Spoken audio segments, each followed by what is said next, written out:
Hall has produced roughly 13 fantasy points in each of his last 2 games, which is a fairly secure floor. But I expect an upside performance from him this week. The Bills have struggled against running backs this year, ranking top 2 in catches, receiving yards and touchdowns allowed to the position. In total, Buffalo's D has allowed the 3rd most fantasy PPG to backs. The unit has also allowed explosive runs at the 3rd highest rate, which is great for Hall, who has big playability. Hall also has a history of success against the Bills. Not only did he get them for 22 points in Week 6, but he's run for more than 100 yards or scored a TD in every career game against them.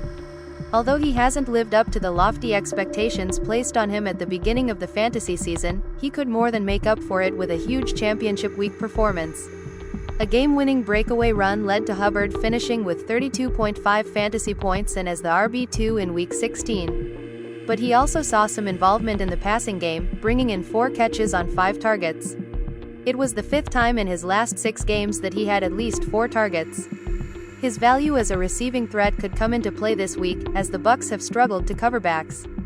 Tampa ranks in the top 6 in catches, receiving yards and touchdowns allowed to RBs this season. Plus, Hubbard's got a little extra incentive to bring it this week, knowing when he last faced this team it was his overtime fumble that ultimately cost Carolina the game. But revenge motivations aside, Hubbard simply has been too good this year to get away from now, and could finish this campaign as a true league winner. Irving just continues to eat. The volume he sees on a weekly basis, on the ground, as a pass catcher and near the goal line, makes him an RB2 with RB1 upside each time out. He has scored at least 13 fantasy points in 5 of his last 6 games, clearing 17 points in 4 of those.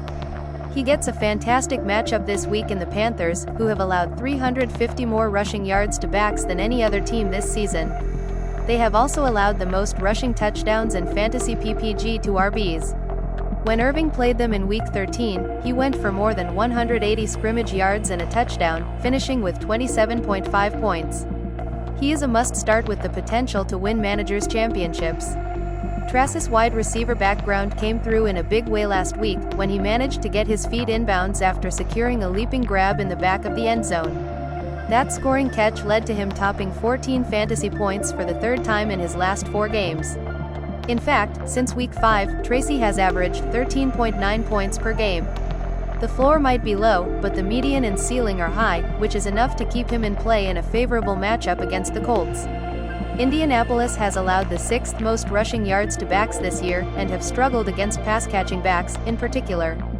In total, Indy has allowed the 8th most fantasy PPG to RBs. The matchup and increased targets as of late has Tracy in play as an RB2 in championship week, but keep an eye on his status, as he's dealing with an ankle injury.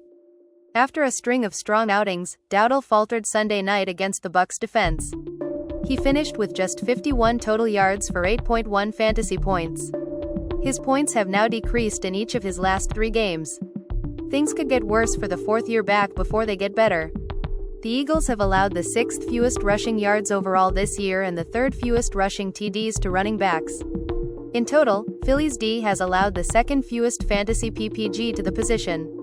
When these two teams met in Week 10, the Eagles held Dowdle to just 56 scrimmage yards and 8.6 fantasy points.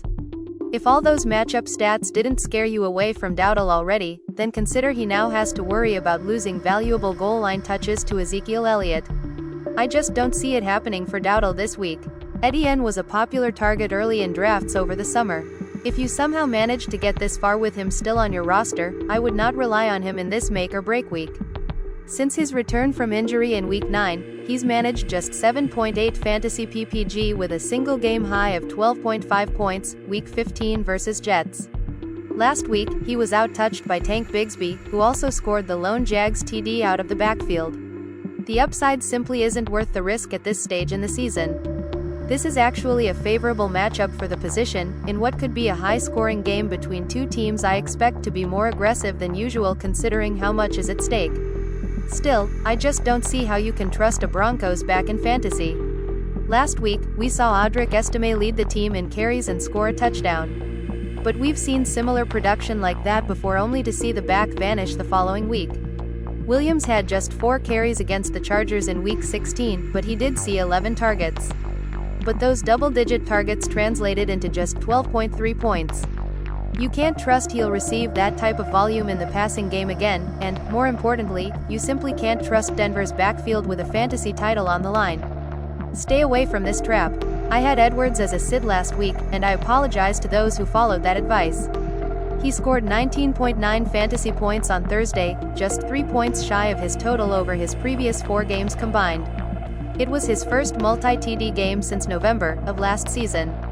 It was also his first time reaching double-digit points in 2024. If you faced Edwards last week, you simply got extremely unlucky. If you sat him, you missed out on the spike week. The Patriots don't pose as particularly tough matchup, but I don't want to chase the points here. Edwards' floor is legitimately less than 5 points, and that would likely sink you in championship week. Just stay away.